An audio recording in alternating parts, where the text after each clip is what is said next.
Assalamualaikum warahmatullahi wabarakatuh. Kembali lagi dalam podcast kelompok Kasus 13 bersama saya Ryan Amar Falah dan dua teman saya Mbak Farah dan Mbak Okta.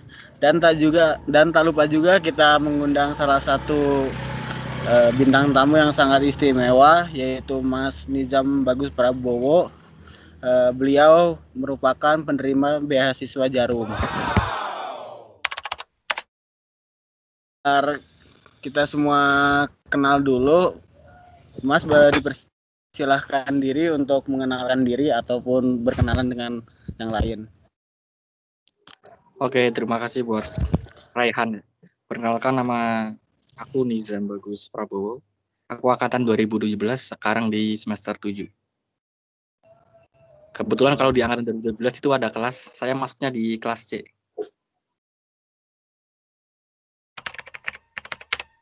Saya Ryan Amar Falah dari kelompok 13 kelas C Teknik Sipil angkatan 2020. Terus asalnya asal? Kalau asal saya dari domisilinya dari Bandung, Jawa Barat. Oh, dari Bandung. Oke.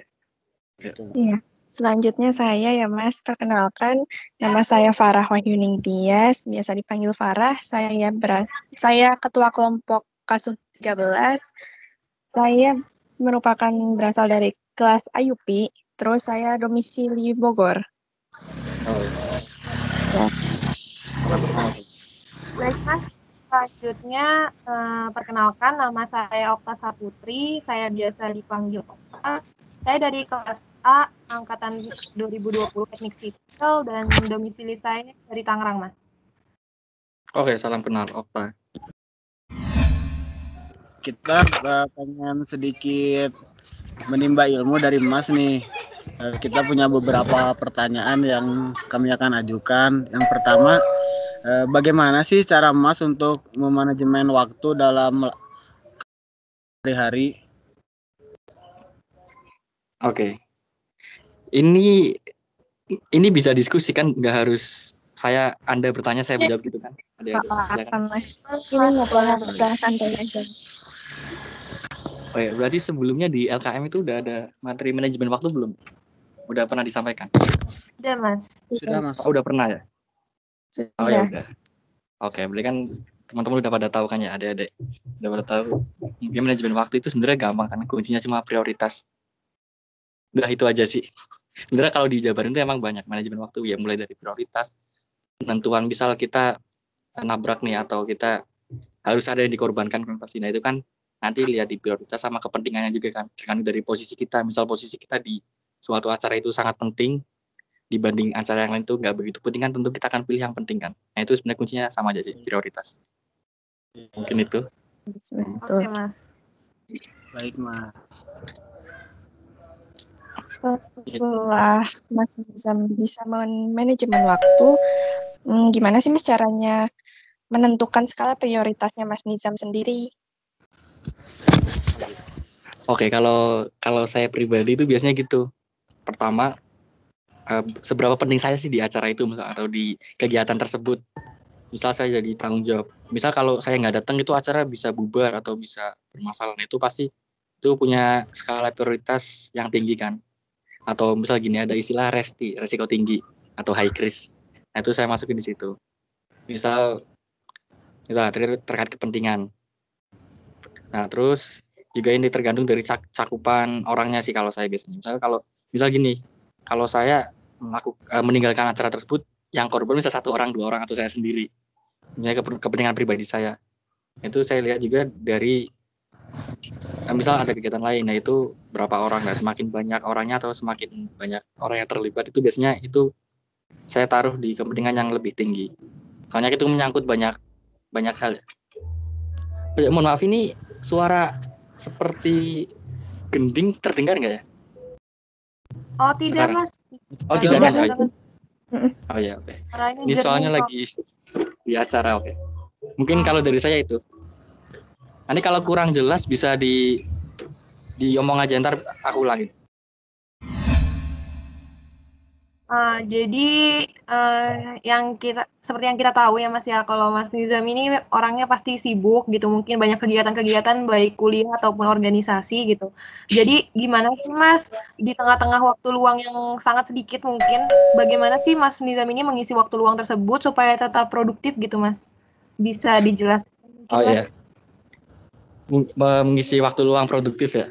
Jadi gini, mungkin emang saya juga nggak sibuk-sibuk banget.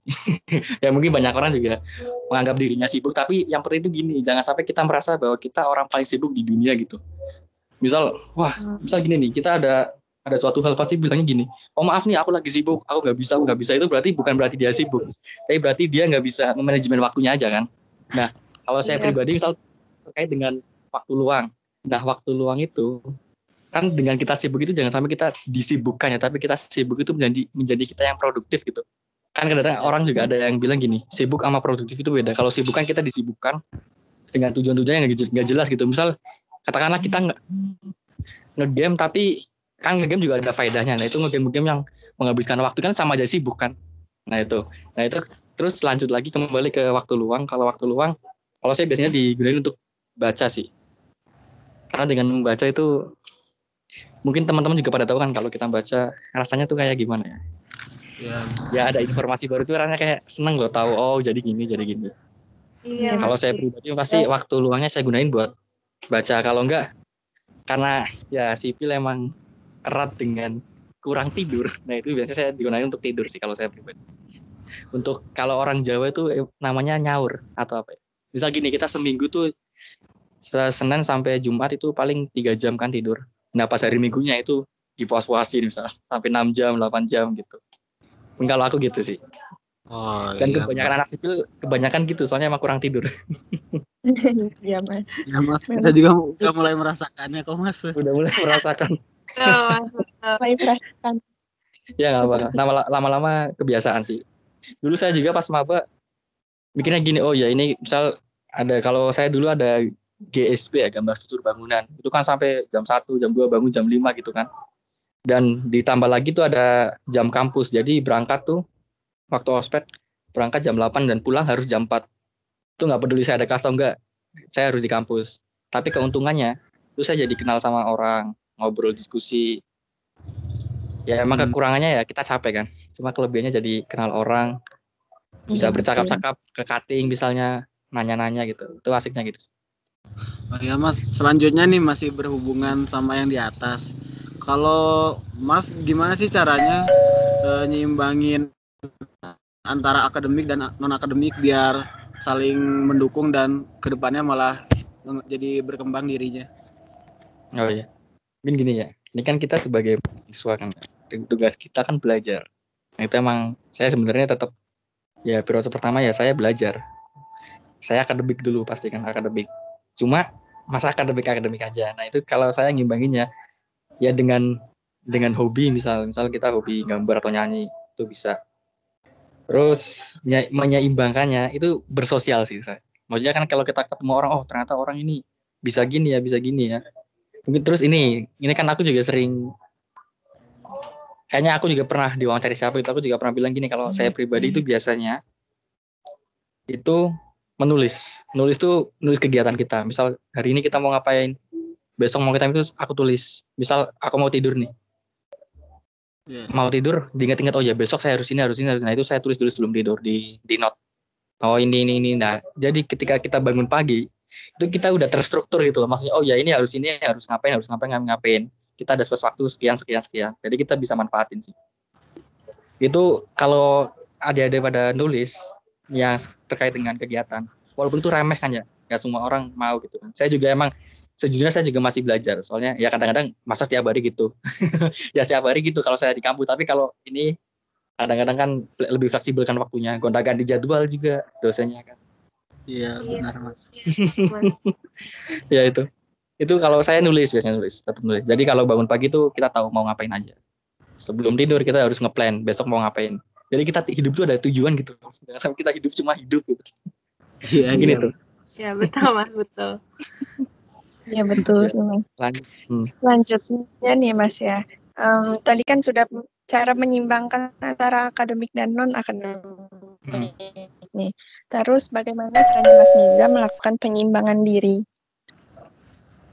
Penyeimbangan diri itu secara umum ya. Iya Mas, betul. Oh iya. Betul. Ya gini ya. Kalau saya pribadi karena seorang muslim, kalau kita waktu di dalam 24 jam itu kan kita ada waktu belajar misal, waktu sekolah lah. Waktu kampus maksudnya. Terus ada juga waktu ibadah misal, terus ada waktu istirahat. Nah itu saya tetap apa ya? Jadi gini sih. Ada orang bilang ya setiap orang punya waktu yang sama kan, tinggal kita pilih yang mau dikorbanin mana, yang mau dipus mana. Nah, itu emang biasanya kalau saya pribadi itu ya menyeimbangkannya mau nggak mau ya tidurnya yang dikurangi sih, biar tetap main dan biar tetap belajar. Soalnya kan kalau nggak main pusing juga kan, Iya. dan olahraga gitu.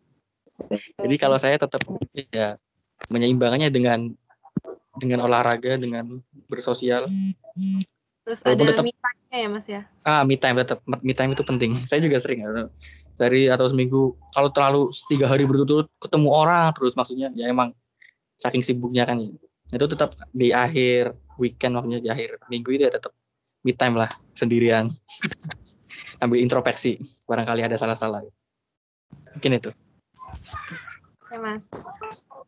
Selanjutnya nih Mas, banyak yang kepo nih Mas, gimana ya? Ini akan lebih spesifik nih Mas pertanyaannya. Jadi banyak yang kepo nih, gimana sih strategi Mas Nizam dulu untuk bisa masuk Undip tuh kayak gimana? Terus kalau boleh tahu nih Mas Nizam sendiri masuk Undip ini lewat jalur apa ya Mas? Mungkin bisa diceritakan. Oh iya, oke. Bentar. Oh ya, aku boleh nanyakan ya di sini.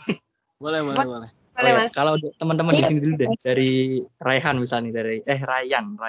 Mas, Ryan itu masuknya jalur apa, Ryan? kalau saya dari jalur mandiri, Mas. Oh, jalur mandiri. Terus dari ini Mbak Farah. Iya, saya juga jalur mandiri Mas. Mandiri juga.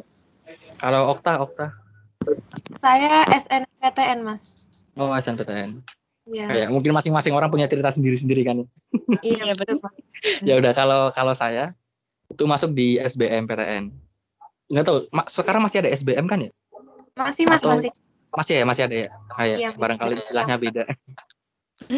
Ya kalau saya Masih. masuk Sipil Undip SBMPTN di pilihan ketiga. Oh dulu tuh ada 3 pilihan ya Mas ya? Kalau dulu ada 3 pilihan.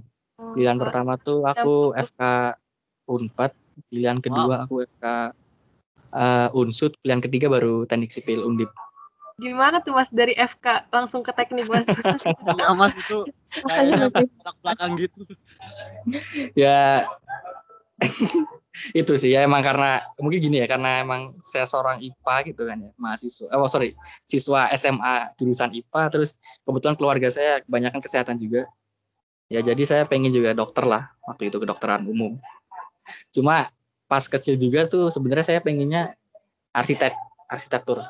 Cuma kata ayah, oh ya kalau arsitek kan dia cuma gambar nih, nggak ngitung. Nah kalau kata ayah saya, ini kamu kan bisa ngitung, kenapa kamu nggak masuk sipil aja sekalian? Akhirnya aku masuk sipil. Kalau strategi masuk Sipil Undip ya belajar. Ya saya juga daftar banyak, kayak tadi kan. Saya juga daftar kedinasan. Saya daftar di STSN, Sekolah Tinggi Sandi Negara. Terus saya juga sampai di Pantukir. Mungkin teman-teman udah pada tahu ya, Pantukir itu kayak semacam tahap terakhir gitu, peringkat. Oh iya, kayak tes terakhir gitu ya, Mas?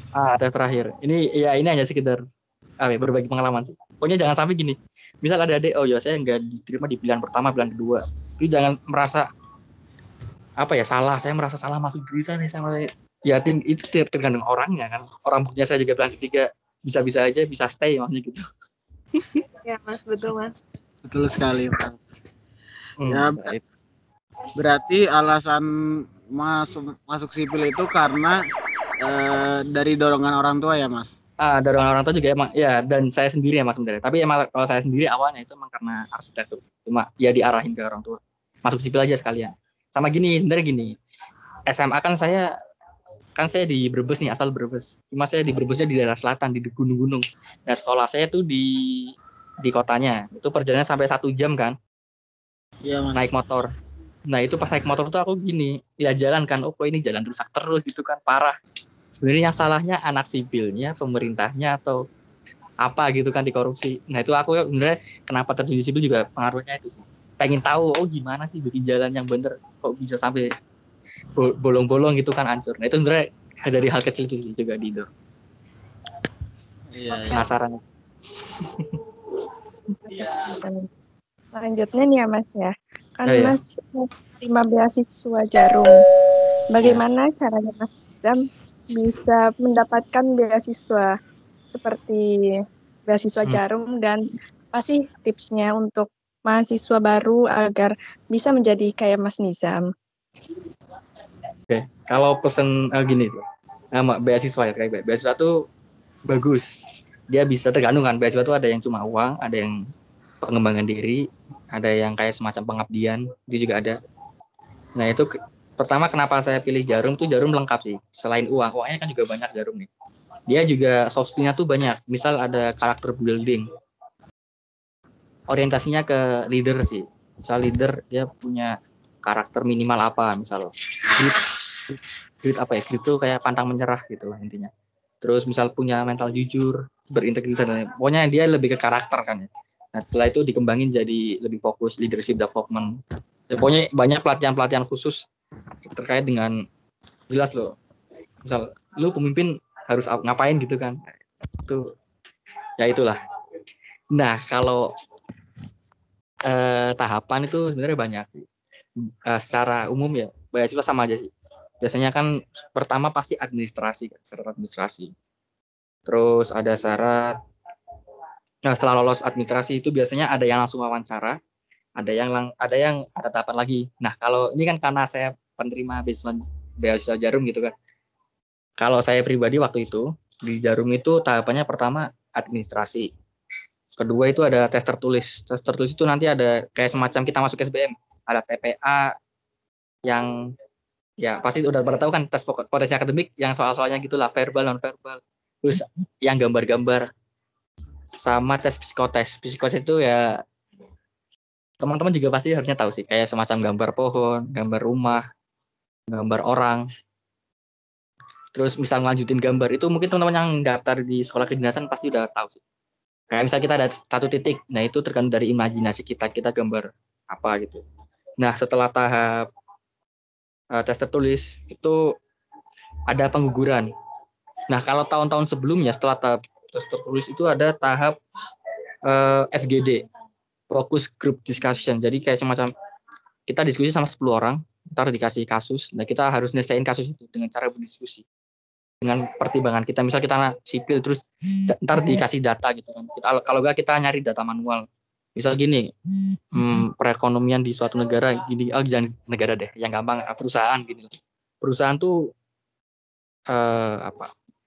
pegawainya ngadat, nggak mau ngelanggar lah, datangnya telat dan lain-lain, itu kita harus ngapain sih? Entah kita bikin peraturan lah, entah kita, nah itu ntar kita tahu misal gini, berdasarkan survei dari misal dari luar negeri atau dari Indonesia, kalau tempat kerja itu sangat berpengaruh terhadap produktivitas atau kenyamanan. Nah itu ntar kita kita diskusi, maksudnya kita berargumen lah, menurut ini itu dengan kita mengubah misal pola kerjanya atau tempat kerjanya itu bisa merubah kualitas dan lain-lain, atau kita langsung ngasih peraturan tanpa sosialisasi, dan itu tergantung, itu FGD. Nah kalau di tahun saya ini, maaf ya panjang ya, nggak apa-apa kan ya kalau agak panjang?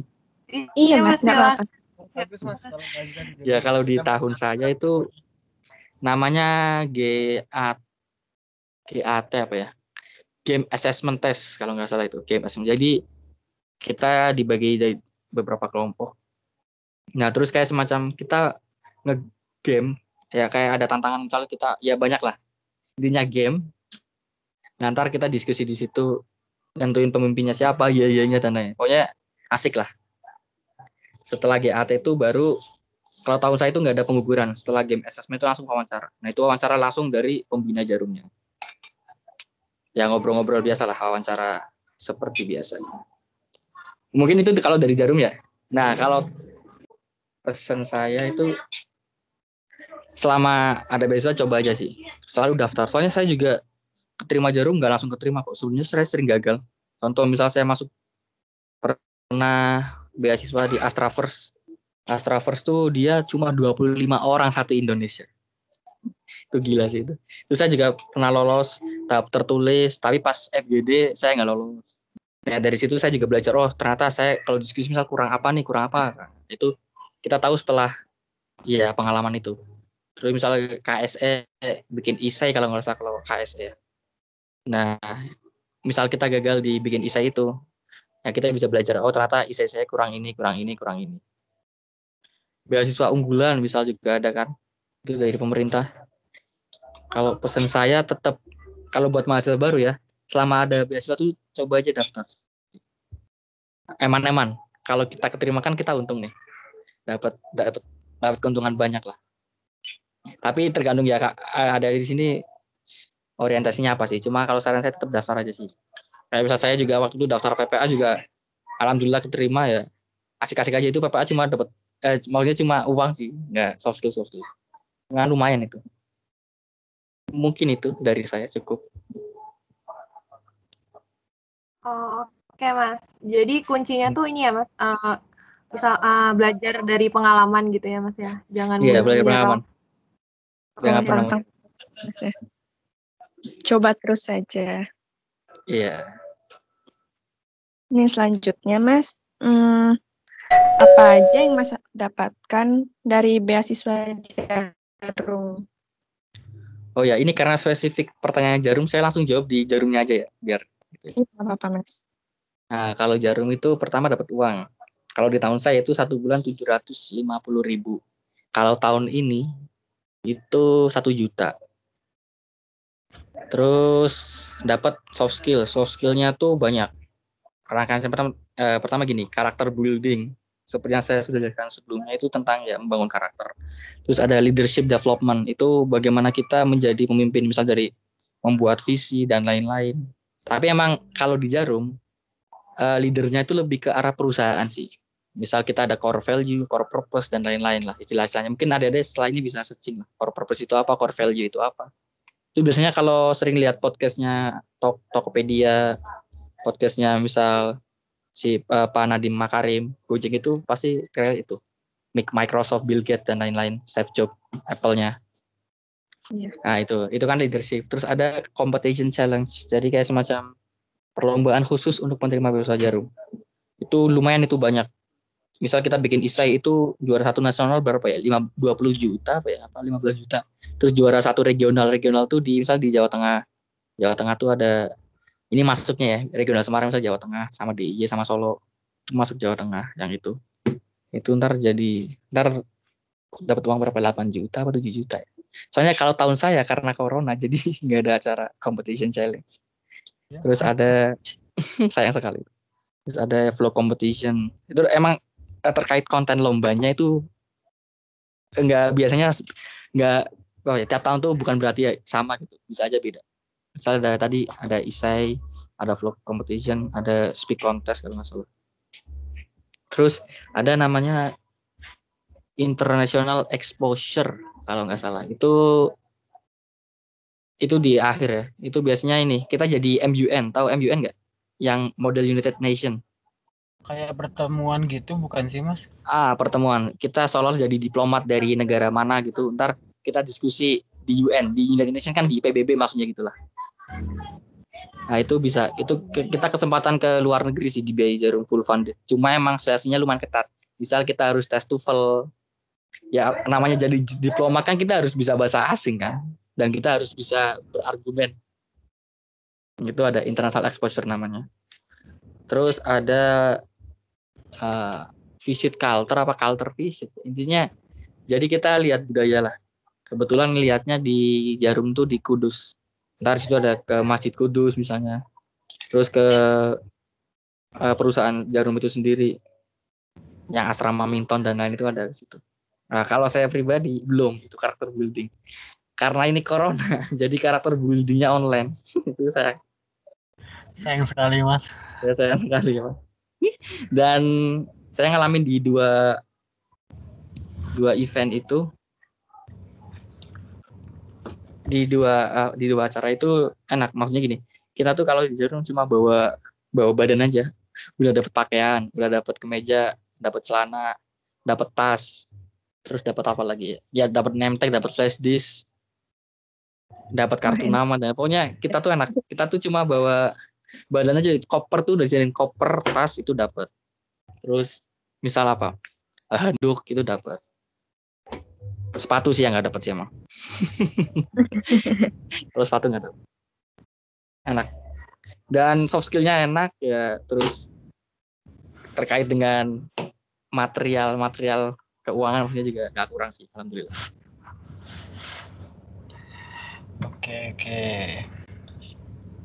Oke, Mas. Selanjutnya ini Mas yang mau kita tanyakan,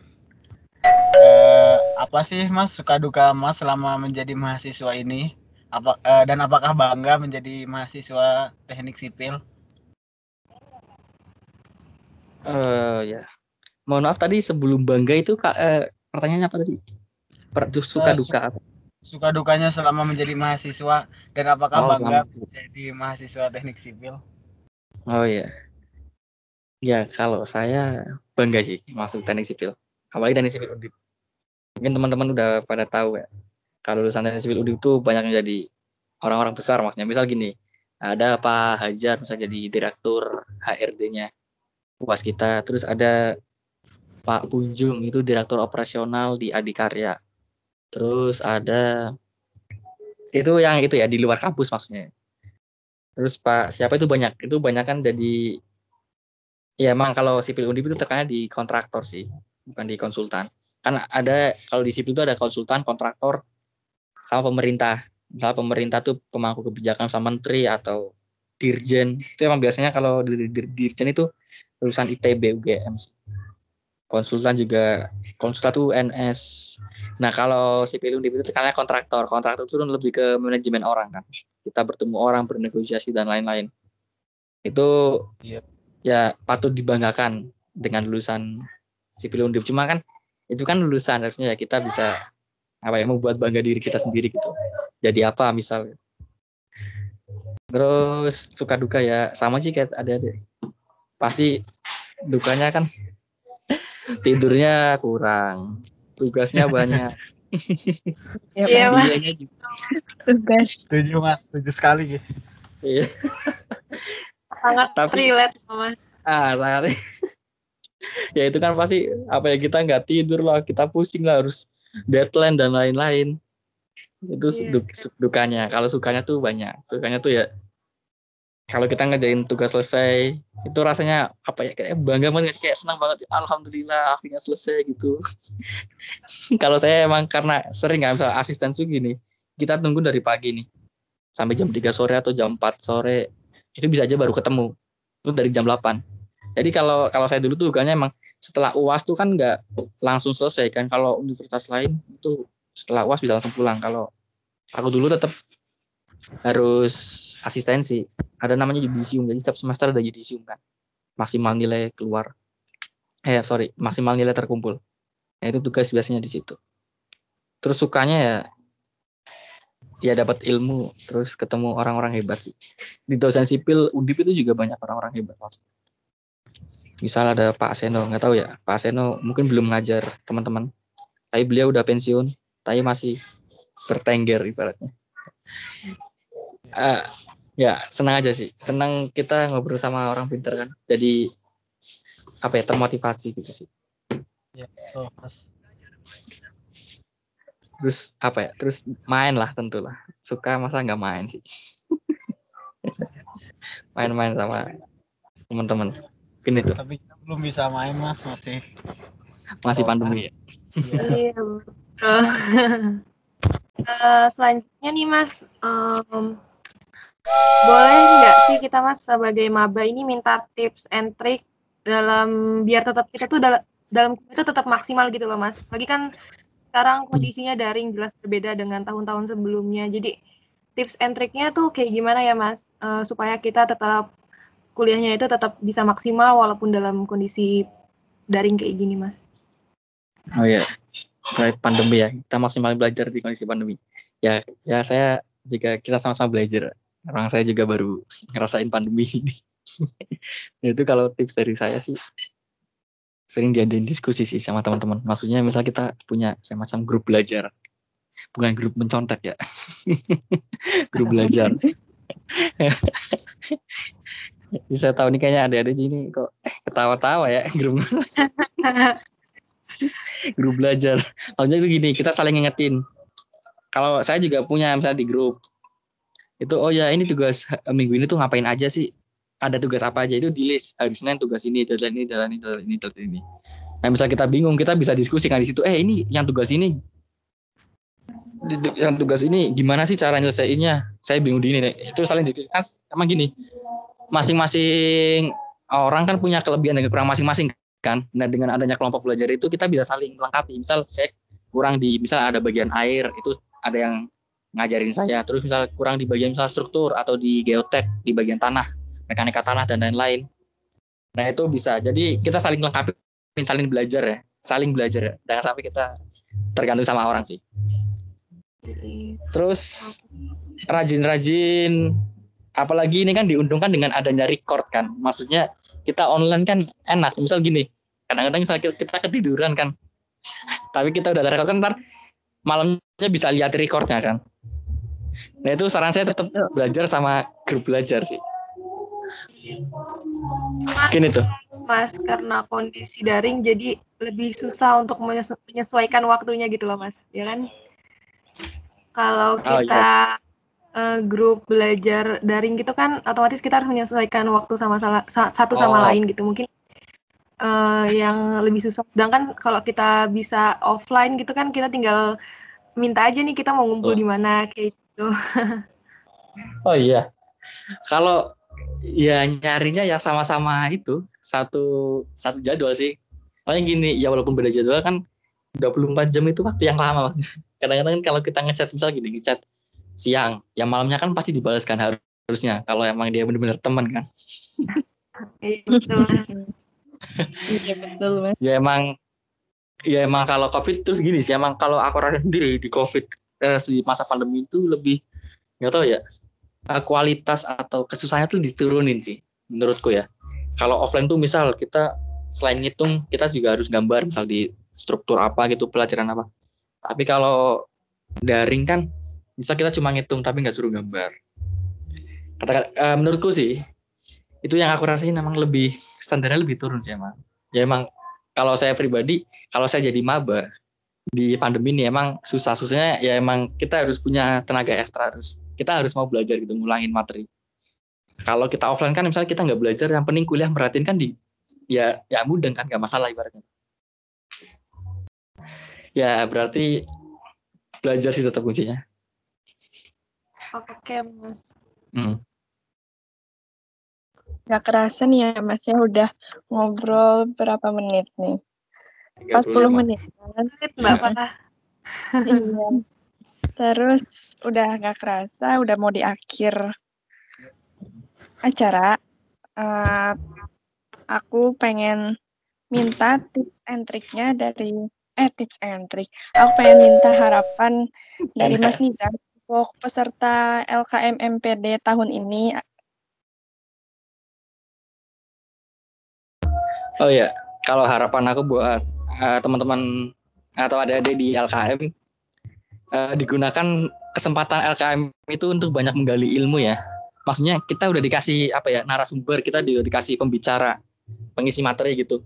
Itu dimaksimalin, ditanya-tanya sampai puas. Jangan sampai kita setelah LKM itu kita nggak dapet apa-apa gitu. Misalnya gini, aku tanya kan, ini LKM udah selesai nih. Terus aku tanya ke misalnya Mas siapa ini, ada Mas Ryan.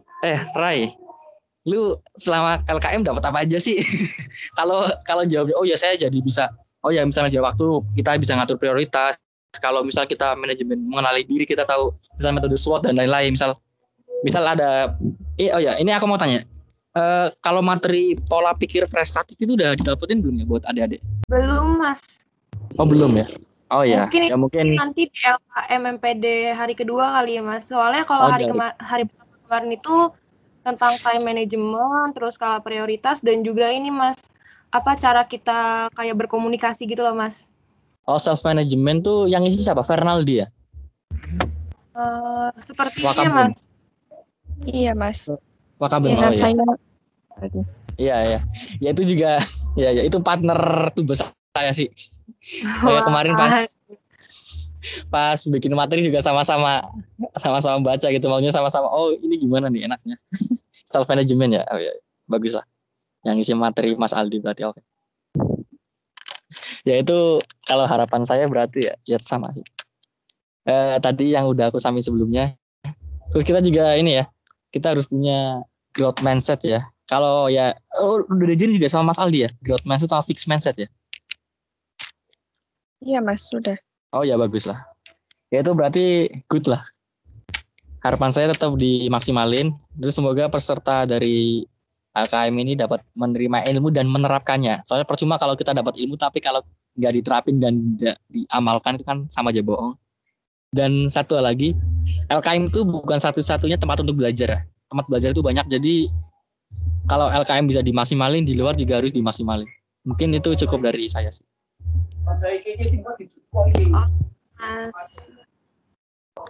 Mas, ini kita udah di ujung acara ini Mas.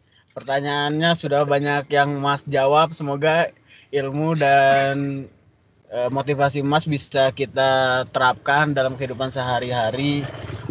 Dan terima kasih juga sudah menyempatkan waktu yang mungkin Mas sedang produktifnya di siang ini.